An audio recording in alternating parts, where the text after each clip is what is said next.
సాక్షి TV ప్రసారాలను నిలిపివేయడం చట్టరీత్యా నేరం. సాక్షి టీవీ ప్రసారాల కోసం మీ స్థానిక కేబుల్ ఆపరేటర్ను వెంటనే సంప్రదించండి. డిటిహెచ్లో ఇంటర్నెట్లో కూడా సాక్షి టీవీ ప్రసారాలను వీక్షించవచ్చు. ఏపీలోని దక్షిణ కోస్తా జిల్లాలకు అత్యంత అప్రమత్తత ప్రకటించింది ఐఎండీ.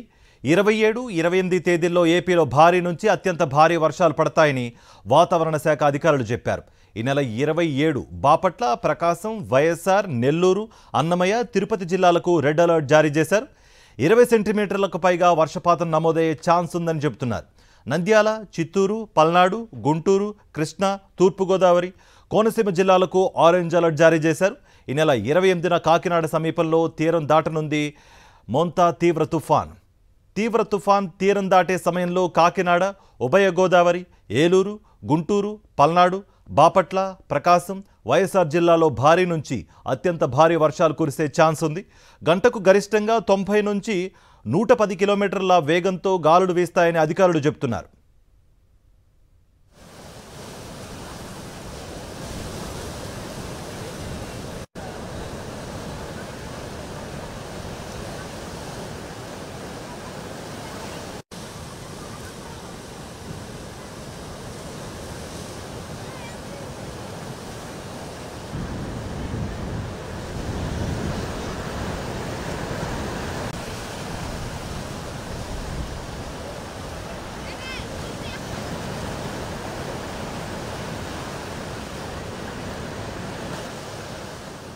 ఇదే అంశానికి సంబంధించి మరింత సమాచారం మా ప్రతినిధి అనిల్ లైవ్ ద్వారా అందిస్తారు. అనిల్, తీరం దాటే ప్రాంతాల్లో ఎలా ఉంది పరిస్థితి? అధికారులు ఎలాంటి హెచ్చరికలు జారీ చేస్తున్నారు?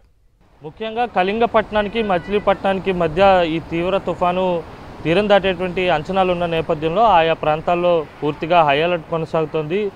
అన్ని ఏర్పాట్లు చేసుకోవాలని ఇప్పటికే ప్రభుత్వం సూచించింది. మొత్తంగా చూస్తే కనుక ప్రస్తుతం వాయుగుండంగా కొనసాగుతున్నటువంటి నేపథ్యంలోనే ఈరోజు సాయంత్రానికి తీవ్ర వాయుగుండంగా బలపడేటువంటి అవకాశం ఉంటుంది. ఆ తర్వాత రేపటికి తుఫానుగా బలపడి ఆ తర్వాత 28వ తేదీ సాయంత్రం కానీ లేదంటే రాత్రి కానీ తీవ్ర తుఫాను కాకినాడ సమీపంలో తీరం దాటేటువంటి అవకాశం ఉంటుందని ఐఎండీ ఇప్పటికే అంచనాలను వెలువరించినటువంటి సందర్భం కనిపిస్తుంది. మొత్తంగా చూస్తే కనుక రాష్ట్ర వ్యాప్తంగా పెద్ద ఎత్తున రేపటి నుంచి వర్షాలు కురిసేటువంటి అవకాశం కనిపిస్తుంది. ముఖ్యంగా కోస్తాతో పాటు రాయలసీమ జిల్లాల్లో పెద్ద ఎత్తున కుండపోతను తలపించేటువంటి వానలు కురవబోతున్నాయి. 20 సెంటీమీటర్లకు పైగా వర్షపాతం నమోదయ్యేటువంటి అవకాశం ఉంటుంది. తీరం వెంబడి బలమైన ఈదురుగాలు ఉండేటువంటి అవకాశం ఉంటుంది. అలాగే తుఫాను తీరం దాటేటువంటి సందర్భంలో కూడా పెనుగాలులు ఉండబోతున్నాయి. 190 నుంచి 120 కిలోమీటర్ల వేగంతో గాలు వీచేటువంటి అవకాశం కూడా కనిపిస్తుంది. మొత్తంగా చూస్తే కనుక పెద్ద ఎత్తున గాలుల తీవ్రత కొనసాగుతున్నటువంటి నేపథ్యంలోనే